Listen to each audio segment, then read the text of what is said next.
Сулпылар Республика телевизионер конкурсы бына нисә елдар дәвамында яшь таланттар аса.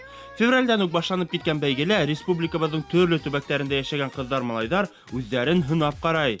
Хайлап алу туры интернет селтәре аша үткәрелде.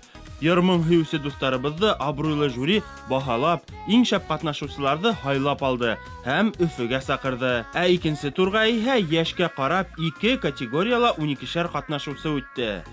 Катнашучылар Аллага шөкер күп. Киләләр, балалар йырлайдар, катнашалар, куркмайдар. Алдагы елдарда ла шулай булыр дип ышанып калабыз.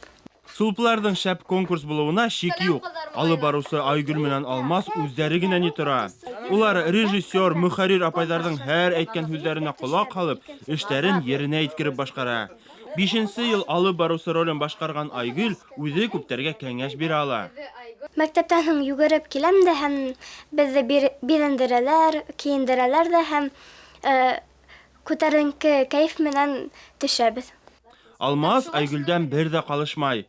Ул да был эште яратып башкара. Тик съемкалар вакытында әзрәк кенә катмарлыктар да бар егет. Мин Сулпыларга эләктем. Мәктәп көнендә миңа килделәр дә миннән харанылар. Һин Сулпыларда алу барусы теләйһеңме? Мин әйтәм, беренче көндәрдә Сулпыларда әлбәттә кыен булды. Ә хәзер икенче турга үткән катнашучыларның бер нисәүһе менән танышып китәйек. Был моңлы тавышлы кызыкай Ишембай һылуы Ләйсән. Мин үз номеримде тырышып эшләдем. Шуңа мин икенче турга үткәнмендер дип уйлайм. Кемдәрдер быел тәү тапкыр катнаша, ә бына Баймактан Әнүр исемле егет икенче ел көсөн һынап карарга килгән.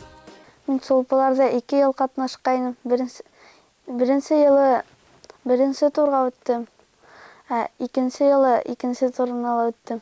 Быел финалга үтәргә тиеләйм. Әнүр, уңыштар теләйбез һиңә. Әйткәндәй, 3нче турга үтүчеләрнең исемлеге билдәле. Финалда барыһы 12 катнашучы сыгыш яһаячак.